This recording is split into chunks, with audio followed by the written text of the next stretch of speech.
Welcome back to science class. આપણે પાઠ 5માં છેલ્લા પીરિયડની અંદર શ્રમ વિભાજન ભણ્યા. તમને હોમવર્ક પણ આપ્યું હતું, મેં કરી નાખ્યું હશે, ફેરબુકની અંદર લખી નાખ્યું હશે અને લર્ન પણ કરી નાખ્યું હશે. શ્રમ વિભાજન છે એમાં કોષની અંદર જે શ્રમ વિભાજન થાય એમાં આપણે અંગિકાઓના નામ લખ્યા હતા કે કોષ દિવાલ, કોષ રસ પટલ, પછી કોષ રસની અંદર અંતઃકોષ રસજાળ, કણાભસૂત્ર, ગોલ્ગી પ્રસાધન, રિબોઝોમ્સ એવી અંગિકાઓ વિશેનો અભ્યાસ આપણે આગળ કરવાનો છે. એટલે એકકોષી સજીવોની અંદર કાર્યવહેંચણી થયેલી છે એ આપણે જોયું અને આ કાર્યવહેંચણી માટે ઘણા બધા જુદી જુદી અંગિકાઓ જુદા જુદા કોષો ધરાવતા હોય એવું પણ જોયું. પણ કોઈ પણ કોષ છે એમાં મુખ્યત્વે 3 અંગિકાઓ આવેલી છે.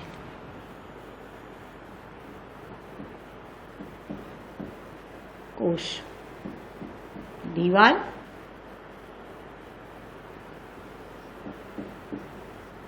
કોષ રસ પટલ, કોષ રસ. એટલે કોઈ પણ કોષ હોય એમાં આ 2 કોષ રસ પટલ, કોષ રસ અને કોષ કેન્દ્ર, આ 3 વસ્તુ ફરજિયાત છે. પણ ફૂગના કોષ અને વનસ્પતિ કોષ છે એ કોષ દિવાલ પણ ધરાવે છે. એટલે કોઈ પણ એકકોષી કે બહુકોષી સામાન્ય કોષ હોય તો એની અંદર આ 3 સંરચનાઓ આવેલી હોય છે. પછી જે તે કોષ જે તે કાર્ય કરે એની અનુરૂપ કોષ રસની અંદર જુદી જુદી અંગિકાઓ ધરાવતી હોય, એની સંખ્યા પણ અલગ અલગ હોય. તો આ મુખ્ય છે કોષ રસ પટલ અને કોષ કેન્દ્ર. એના વિશે આપણે પહેલા ભણવાનું છે. આજે આપણે એમાંથી ટૂંક નોંધ લઈએ. કોષ રસ પટલ. આજે હું ટૂંક નોંધ લખવાની એક વિશિષ્ટ પદ્ધતિ તમને શીખવાડીશ. તમે એ રીતે જ પછી વિજ્ઞાનની અંદર બધી ટૂંક નોંધ મુદ્દાસર લખજો. મુદ્દાની અંદર પેટા મુદ્દા કરો, કોષ્ટક બનાવો, જરૂર પડે ત્યાં હેડિંગ મારો, બોક્સ કરો. તો જેમ આપણી રજૂઆત સારી એમ આપણું રિઝલ્ટ સારું. તમે કોઈ પણ કોષ રસ પટલ એ દરેક કોષ રસની બહારનું સ્તર છે, અતિશય પાતળું છે. તો ત્યાંથી આપણે ચાલુ કરીએ. અને મેં ખાસ કીધું એમ કોઈ પણ પેપર તમે ખોલો તો પેપર ગંદો દેખાતો હશે, ગોબરો છેકછાક વાળો, તો તમને પોતાને માર્ક દેવાના આપ્યા હોય ને, તમારો પોતાનો પેપર હોય તો દેવાનું મન ન થાય. તો બહારના બીજા ટીચર્સ તમારા પેપર જોવાના હોય અથવા તો તમારા સ્કૂલના ટીચર્સ પેપર જોતા હોય તો એને પેપરમાં માર્ક દેવાનું મન થાય. એવી રીતે પેપર કરો. એટલે કે આવડવું ખાલી જરૂરી નથી હોતું, પણ તમને જે આવડે છે એની રજૂઆત સરસ હોય છે. અને વિજ્ઞાન તમને હંમેશા ટૂંકી, સ્પષ્ટ અને સાચી રજૂઆત શીખવાડે છે. વિજ્ઞાનની અંદર તમે વ્યવસ્થિત રીતે ભણો ને તો જિંદગીની અંદર તમારી કોઈ પણ જરૂરિયાતો હોય, કોઈ પણ માંગણી હોય, તમે એને સ્પષ્ટપણે રજૂ કરતા પણ શીખી શકો. વિજ્ઞાન તમારા જીવનનો હિસ્સો બની જાય ને તો તમે જીવનમાં ક્યારેય પાછા ન પડો. એટલે ખાસ ધ્યાન રાખો. લખવાની એક ખાસ પદ્ધતિ છે કે જે આપણે મુદ્દો છે એને પહેલાં હેડિંગ માર,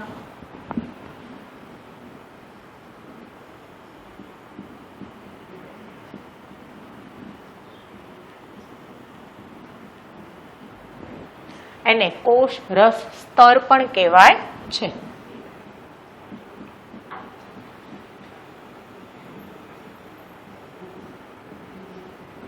કોષ રસ પટલ કે કોષ રસ સ્તર એ બધા જ કોષમાં આવેલું છે. વનસ્પતિ કોષમાં કોષ દિવાલ હોવા છતાં કોષ દિવાલની અંદરની બાજુએ પણ આવેલું છે. તો કોઈ પણ કોષમાં એનું સ્થાન શું છે, તો આપણે જ્યારે હેડિંગ મારીએ ને કોઈ પણ મુદ્દાની આગળ તો ટીચરને ખ્યાલ આવે કે તમને દરેક મુદ્દા સ્પષ્ટ આવડે છે. એટલે અહીંયા આપણે હેડિંગ મારીએ સ્થાન. તો દરેક કોષના કોષ રસ સ્તરની બહાર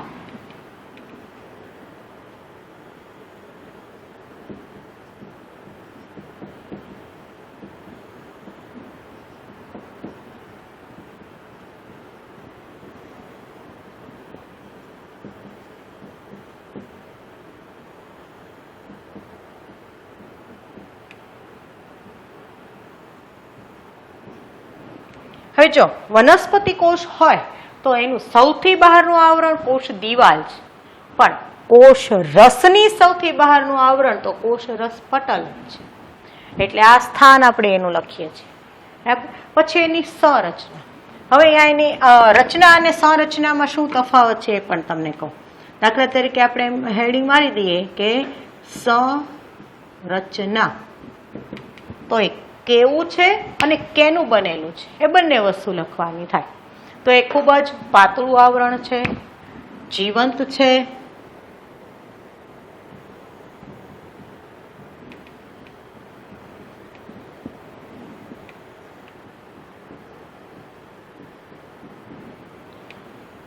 શેનું બનેલું છે કે પ્રોટીન અને લિપિડ. એટલે ઇલેક્ટ્રોન માઇક્રોસ્કોપની અંદર જ એની સંરચના જોઈ શકાય, પણ એ પ્રોટીન અને લિપિડ, લિપિડ એટલે ચરબી,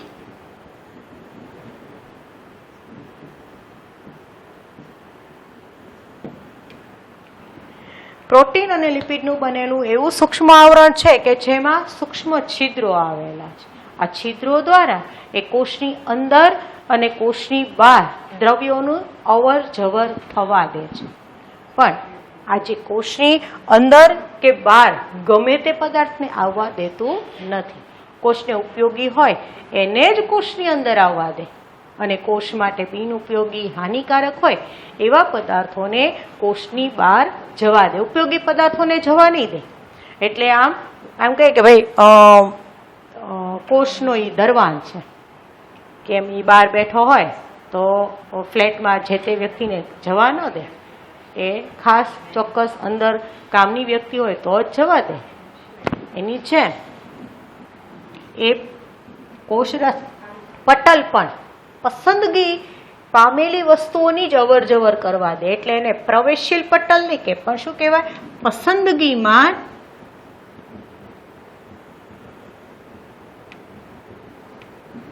પ્રવેશશીલ પટલ.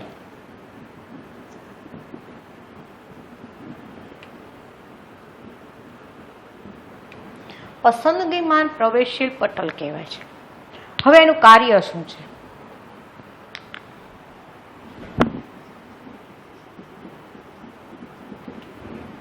તો મેં હમણાં કીધું એમ કે પસંદગીમાન પ્રવેશશીલ પટલ છે, તો એનો અર્થ એમ થયો કે જરૂરી વસ્તુ અંદર આવવા દે, બિનજરૂરી વસ્તુ બહાર જવા દે, તો એક કાર્ય થઈ ગયું.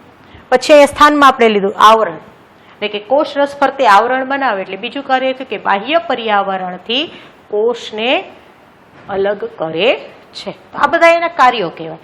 કે શું શું કાર્ય કરે છે? તો કે પહેલું,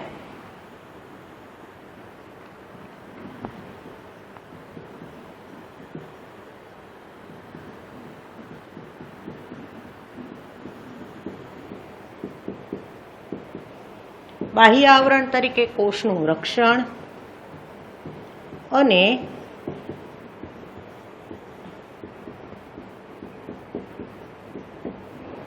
પર્યાવરણથી, એટલે ફરતું આવરણ. તમે એને પર્યાવરણ કયો તો તમને વાતાવરણ છે, આપણે પર્યાવરણ આમ લખીએ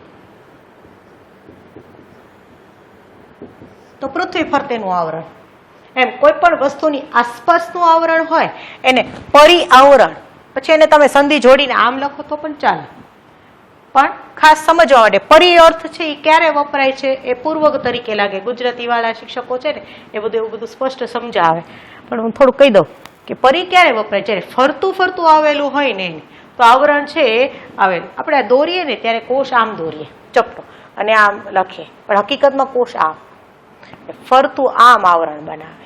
તો એવી રીતે પર્યાવરણ એ પણ શબ્દ તમે વાપરી શકો, પર્યાવરણથી અલગ કરે છે. બીજું કાર્ય શું છે? તો કે આ બાહ્ય પર્યાવરણ અને કોષની વચ્ચે દ્રવ્યોની આપલે કે વિનિમયનું કાર્ય કરે છે. આપલે એ ગુજરાતી શબ્દ છે, એને વિજ્ઞાનની અંદર અથવા તો ચોક્કસ ટિપિકલ વિષયની અંદર ઉપયોગ કરીએ ત્યારે એને વિનિમય એવો કહેવાય.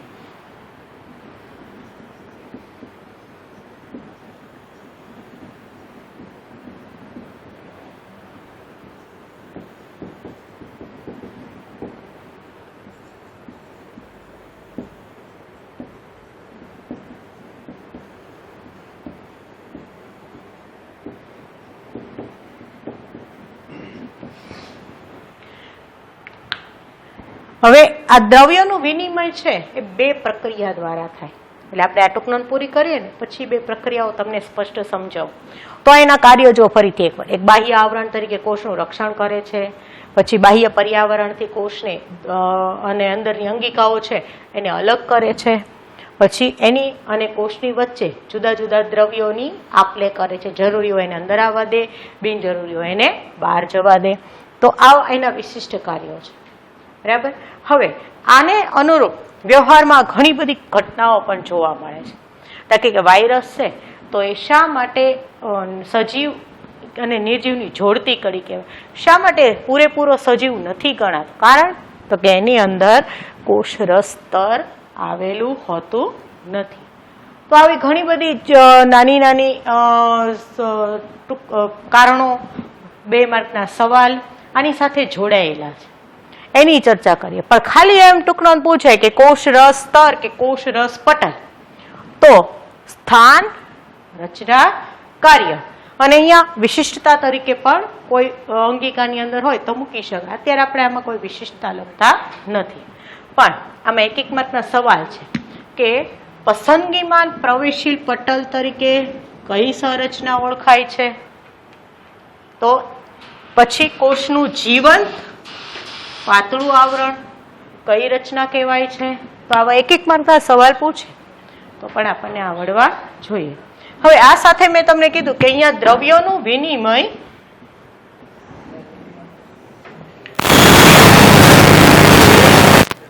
પ્રક્રિયાઓ છે એના નામ છે. એકનું નામ છે પ્રસરણ અને બીજી પ્રક્રિયાને કહેવાય આશ્રુતિ.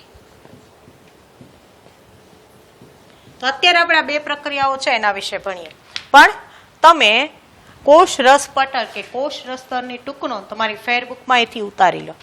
એટલે દર વખતે હું બધી ટૂંકનોંધ આમ લખાવીશ એવું નથી, લખતા શીખવાડીશ, કયા પોઈન્ટ્સ ક્યાં આવે કહીશ. પણ કેમ લખવી એ સમજાવવા માટે મેં તમને અહીંયા આખી ટૂંકનોંધ લખી દીધી છે. હવે આ 2 પ્રક્રિયાઓ છે એને સમજવા માટે આપણે થોડું ભૂતકાળમાં જવું પડે. એટલે ત્યાંથી આપણે જોઈએ.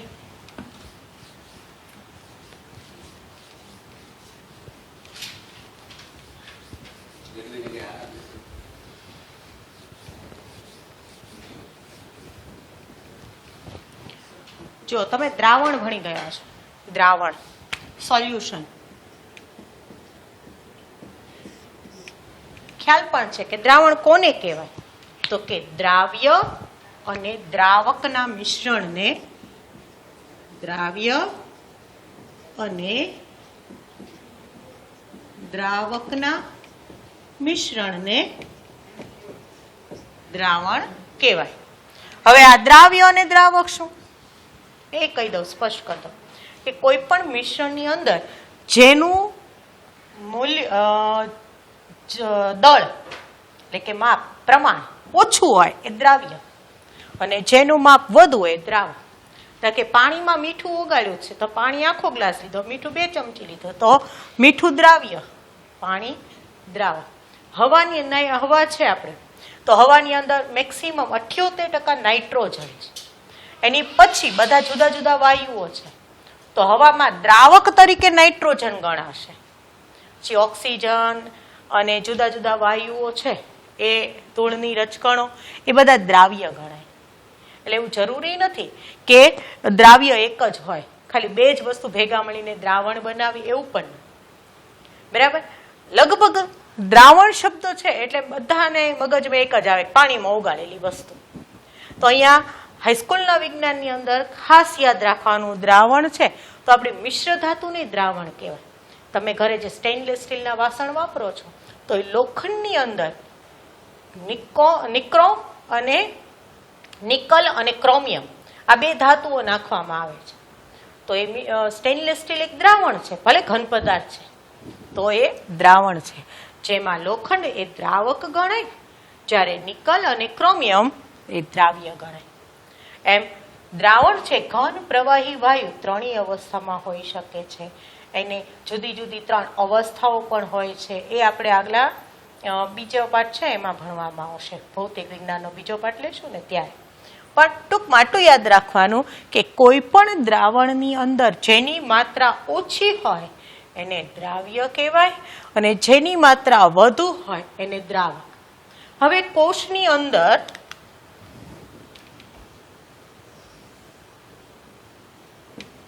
બહારથી અંદર અને અંદરથી બહાર દ્રવ્ય પસાર થાય. એ દ્રવ્ય જો દ્રાવ્ય સ્વરૂપનું હોય, એટલે કે દ્રાવ્ય અંદર જતું હોય કે દ્રાવ્ય બહાર નીકળતું હોય, એ પ્રક્રિયાને પ્રસરણ કહેવાય. મૂળ તો આ જ આપણે શીખવાનું છે, પ્રસરણ અને આશ્રુતિ શું છે. પણ આ તમને ખ્યાલ હોવો જોઈએ ને, એટલે આપણે એની ચર્ચા કરી. તો દ્રાવ્ય જ્યારે કોષની અંદર કે બહાર જતા હોય એ પ્રક્રિયાને જીવ વિજ્ઞાનની ભાષામાં પ્રસરણ કહેવાય. પુસ્તકમાં આવી વ્યાખ્યાઓ નથી આપી, સીધા શબ્દો અને સમજૂતી જ આપી.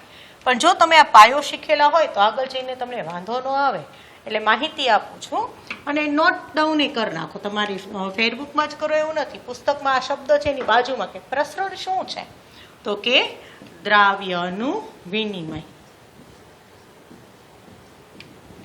દ્રાવ્ય અંદર બહાર જાય તો એ પ્રક્રિયાને પ્રસરણ કહેવાય. જ્યારે આશ્રુતિની વ્યાખ્યા તો પુસ્તકમાં આપી જ છે. આશ્રુતિ શું છે, તો કે દ્રાવકનું વિનિમય. દ્રાવક આપણે કોષના સંદર્ભમાં લઈએ તો પાણી દ્રાવક હોય છે, કેમ કે કોષની અંદર અને બહાર પાણીમાં ઓગળેલા પદાર્થો જ જઈ શકે. એ જ રીતે પાણી પણ અંદર બહાર જાય છે. એટલે કોષના સંદર્ભમાં આશ્રુતિ માટે દ્રાવક લઈએ છીએ ત્યારે દ્રાવક શું છે, પાણી. પણ તોય આપણે વ્યાપક સ્વરૂપે લખવું હોય તો એમ કહેવાય કે દ્રાવકનો વિનિમય થાય ત્યારે એ પ્રક્રિયાને આશ્રુતિ કહેવાય. હવે આ સામાન્ય બે શબ્દો બરાબર યાદ રાખજો. પ્રસરણ તો કે જે ઓગળેલા દ્રાવ્ય પદાર્થો અંદર બહાર વિનિમય પામે છે ત્યારે પ્રસરણથી પામે છે. હવે તમને એમ થાય શું આમાં કોષમાં શું ઓગળેલું જતું હશે, તો કે દાખલા કે કોષને ઓક્સિજનની જરૂર છે, બરાબર, તો ઓક્સિજન અંદર દાખલ થયો તે પ્રસરણની પ્રક્રિયાથી દાખલ થયો એમ કહેવાય. કોષની અંદર કાર્બન ડાયોક્સાઇડનું પ્રમાણ વધી ગયું તો કોષને હાનિ થવાની છે, તો એનો નિકાલ પણ જરૂરી છે. તો કોષની અંદરથી હાનિકારક એવા કાર્બન ડાયોક્સાઇડ વાયુ બહાર જાય છે તો એ પાણીમાં દ્રાવ્ય સ્વરૂપે છે અને એ પ્રસરણની પ્રક્રિયાથી બહાર જાય છે એમ કહેવાય. તો એ જ રીતે કોષને જરૂરી પોષક દ્રવ્યો, પ્રોટીન, ચરબી, લિપિડ એવા દ્રવ્યો અંદર બહાર થાય છે તો એ પણ પ્રસરણની પ્રક્રિયાથી થાય છે, બરાબર. જ્યારે કોષની અંદર પાણી અંદર બહાર થાય એ આશ્રુતિની પ્રક્રિયા છે. હવે અહીંયા આ બંને પ્રક્રિયાઓ છે એને ખાસ સમજીએ કે કોઈ પણ કોષની અંદર પ્રસરણ મન ફાવે ત્યારે ન થઈ શકે. જો કોષની અંદર કાર્બન ડાયોક્સાઇડ પ્રમાણ વધી જાય અને કોષની આસપાસના આ પર્યાવરણની અંદર કાર્બન ડાયોક્સાઇડનું પ્રમાણ ઓછું થાય ત્યારે વધુ સાંદ્રતાથી ઓછા સાંદ્રતા તરફ. હવે અહીંયા એક નવો શબ્દ આવ્યો, સાંદ્રતા.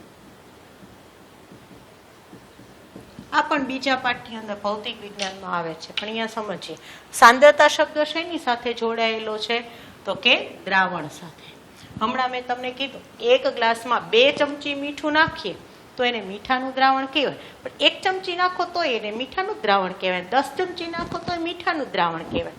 પણ જેમ એમાં દ્રાવ્યનું પ્રમાણ વધે, બરાબર, તો એને એની સાંદ્રતા વધુ છે તેમ કહેવાય. એની વ્યાખ્યા, ટિપિકલ વ્યાખ્યા હું અત્યારે બોલીશ તો એની ખ્યાલ આવે બીજા પાઠમાં, પણ તોય દ્રાવણમાં દ્રાવકના જથ્થાના પ્રમાણમાં રહેલા દ્રાવ્યના જથ્થાને સાંદ્રતા કહેવાય. નહીં ખ્યાલ આવે એ આપણે ભણશું ને બીજો પાઠ, ત્યારે ટિપિકલી એની વ્યાખ્યા કહીશ. પણ ટૂંકમાં 2 ચમચી હોય તો વધુ સાંદ્રતા, 1 ચમચી હોય તો ઓછી સાંદ્રતા.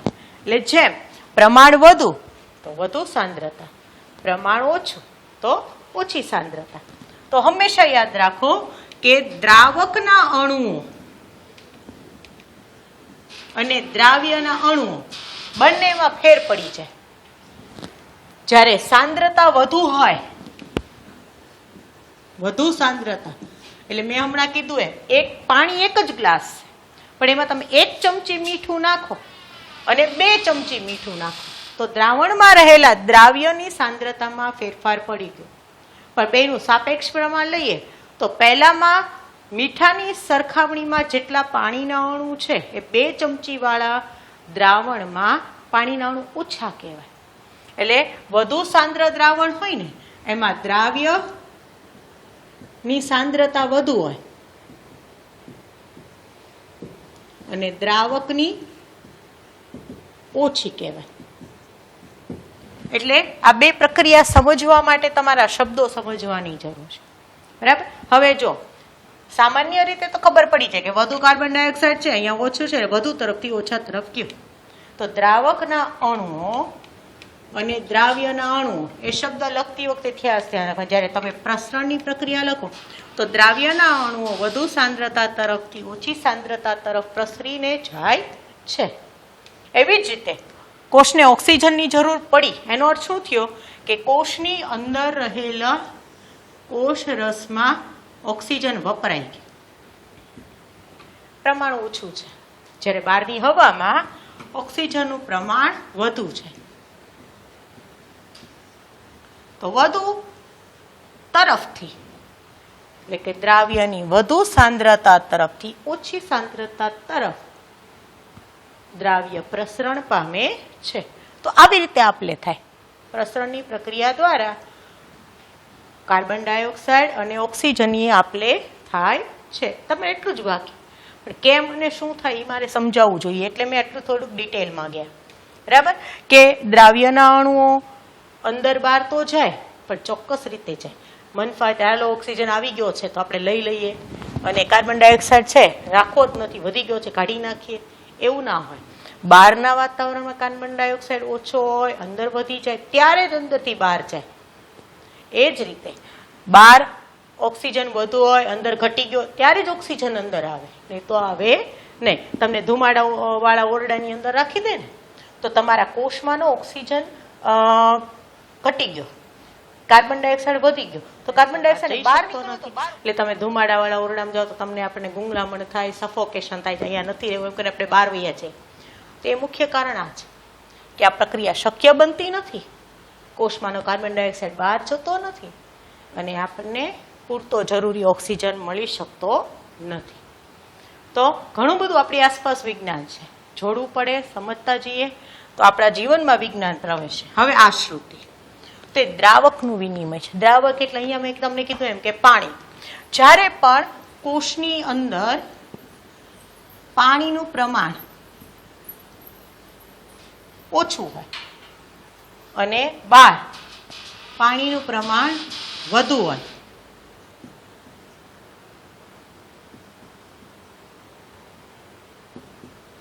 તો બહારથી અંદર જાય. આવું સામાન્ય સમજ આપણને આવડે પણ આવું લખાય નહીં. અને જ્યારે આશ્રુતિની વ્યાખ્યા પૂછે કે સમજૂતી પૂછે તો તમારે એમ લખવું પડે કે દ્રાવકના અણુઓ. હવે અહીંયા મેં તમને કીધું એમ જ્યારે વધુ સાંદ્રતા તો દ્રાવક છે એ ઓછું હોય. બરાબર. તો અહીંયા વધુ સાંદ્રતા છે એટલે પાણીના અણુ ઓછા છે, અહીંયા ઓછી સાંદ્રતા છે એટલે પાણીના અણુ વધુ છે. જો પાણીના અણુની વાત કરું, મીઠા કે કોઈ ઓગાળેલા પદાર્થના અણુની નહીં. એટલે મગજમાં યાદ રાખવાનું કે મીઠું વધારે તો વધુ સાંદ્રતા, ખાંડ વધારે તો વધુ સાંદ્રતા. બરાબર. તો એ દ્રાવણની સાંદ્રતાની વાત છે. પણ જ્યારે વધુ સાંદ્ર દ્રાવણ લ્યો તો એમાં પાણીનો જથ્થો ઓછો અને દ્રાવ્યનો જથ્થો વધુ છે. હવે જો પાણીનો જથ્થો ઓછો હોય તો પાણીની ઓછી સાંદ્રતા કહેવાય, દ્રાવણની નહીં. એટલે આશ્રુતિની વ્યાખ્યાને ઘણી વખત સમજવામાં છોકરાઓ કરે એમ વધુ સાંદ્રતાથી ઓછી સાંદ્રતા તરફ ન જાય, ઓછીથી શું કામ વધુ તરફ જાય? પણ એ તો દ્રાવ્યના અણુઓ. દ્રાવકના અણુઓ હંમેશા અહીંયા બહાર ઓછી સાંદ્રતા છે અને અંદર વધુ સાંદ્રતા છે તે તરફ ગતિ કરે છે. તો આશ્રુતિની વ્યાખ્યા છે આ રીતે છે, પુસ્તકની અંદર છે, એમાં પછી હું તમને અંડરલાઈન કરી દઈશ. અહીંયા લખું છું એમાંથી તમે લખી લો. કોને કહેવાય આશ્રુતિ? તો કે વધુ સાંદ્રતા તો ઓછી સાંદ્રતા ધરાવતા દ્રાવણ તરફથી, તો આમ પણ કહેવાય ઓછી સાંદ્રતા ધરાવતા દ્રાવણ તરફથી વધુ સાંદ્રતા ધરાવતા દ્રાવણ તરફ દ્રાવકના અણુઓ ગતિ કરી જાય તેને આશ્રુતિ કહેવાય. હવે અહીંયા સામાન્ય સમજ મેં લખી, પણ ટિપિકલ જ્યારે વ્યાખ્યા લખે ને ત્યારે કઈ પરિસ્થિતિમાં, એક ડોલમાં તમે ઓછું પાણી રાખ્યું, બીજી ડોલમાં વધુ પાણીવાળું એટલે કે ખારું પાણી રાખ્યું, બીજીમાં ઓછું ખારું પાણી રાખ્યું, બે ડોલને બાજુમાં મૂકી દો, કાંઈ ઉડીને પાણી આમ નહીં છે. ક્યારે?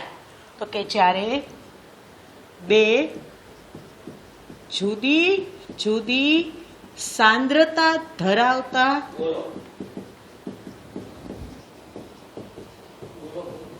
દ્રાવણોને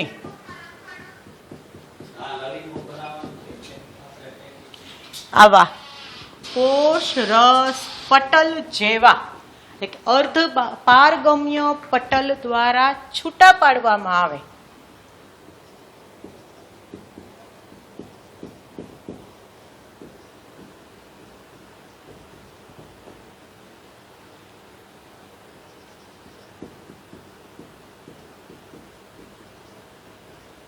ત્યારે તો ક્યારે આ ઘટના બને છે? હવે આખી વ્યાખ્યા બરાબર સમજો.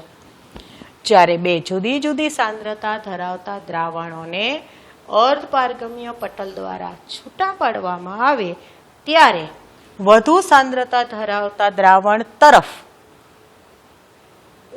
અહીંયા લખ્યું એમ કહું તો ઓછી સાંદ્રતા દ્રાવણ તરફથી વધુ સાંદ્રતા ધરાવતા દ્રાવણ તરફ દ્રાવકના અણુઓ એટલે કે પાણીના અણુઓ, પણ અહીં આપણે પાણી નહીં લખીએ, વ્યાખ્યા વ્યાપક હોય, દ્રાવકના અણુઓ ગતિ કરીને જાય.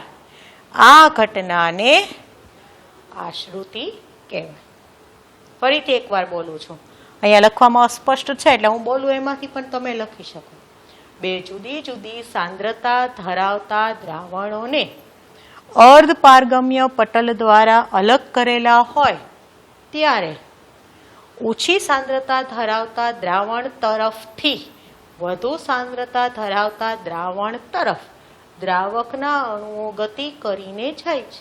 આ ઘટનાને આશ્રુતિ કહે છે. તો કોષની અંદર પાણી દાખલ ક્યારે થઈ શકે? જ્યારે બહાર પાણી વધુ છે, પાણી ઓછું છે, તો પાણીના અણુઓ અંદર ગતિ કરીને જાય. આ સામાન્ય સમજ, આને આશ્રુતિ કહેવાય. પાણી અંદર બહાર થાય તો એ ઘટના આશ્રુતિ છે, અને ઓગળેલા પદાર્થો અંદર બહાર થાય તો એ ઘટના પ્રસરણ છે. તો આ બે ઘટનાઓ આધારિત કોષ છે એ જુદા જુદા પદાર્થો ગ્રહણ કરે છે અને બહાર કાઢે છે. અને આ પ્રક્રિયામાં ફક્ત કોષ રસ પટલ જ ભાગ લઈ શકે છે. એટલે કોષના સંદર્ભે આપણે દ્રાવણો છે એને 3 પ્રકારમાં વહેંચવામાં આવ્યા છે. બરાબર? એ 3 પ્રકાર આપણે આવતા પીરિયડની અંદર ભણવાના છે. આજે એ મુદ્દો લઈ લઈએ તો વધી જાય એવું છે, કેમ કે તમારે યાદ રાખવાનું ઘણું બધું છે. હવે તમને મેં જે કોષ રસ પટલની ટૂંક નોંધ આપી, હું એમ કહું કે તમે 2 વાર લખીને પાકી કરજો, તો 2 વાર લખીને કાલે દેખાડવાના તો છો નહીં, એટલે તમે પાકી કરી રાખજો. ટેસ્ટની અંદર આ વખતે ટેસ્ટ લઈશ તો ઓબ્જેક્ટિવ જ લઈશ, પણ મળશું ને ત્યારે બધી ટેસ્ટ ભેગી કરીશ, લેખિતની ટેસ્ટ લઈશ. કોઈ પણ ટૂંકમાં ગમે ત્યારે પૂછી શકો. ને લર્ન કરો, પાકું કરો, યાદ રાખો. ભવિષ્યમાં તમે જો સાયન્સ રાખશો, બી ગ્રુપ રાખશો, બાયોલોજી ભણશો, તો આ બધી ઘટનાઓ, આ બધી અંગિકાઓની સંરચનાઓ ખૂબ જ અગત્યની છે. એ વ્યવસ્થિત રીતે હારોહાર રહેશો તો તમારા સાયન્સ રાખવું છે એને તો પાયો મજબૂત કરતા છો. એની માટે જેટલું ડિટેલમાં જે પુસ્તકમાં નથી આપ્યું એ પણ સમજૂતી આપું છું. બરાબર? એટલે સમજો, વિચારો, યાદ રાખો. ઘણો બધો સમય રહે છે, સ્કૂલે 5-6 કલાક આવવું પડતું નથી, તો સમયનો સદુપયોગ પણ કરજો. Thank you.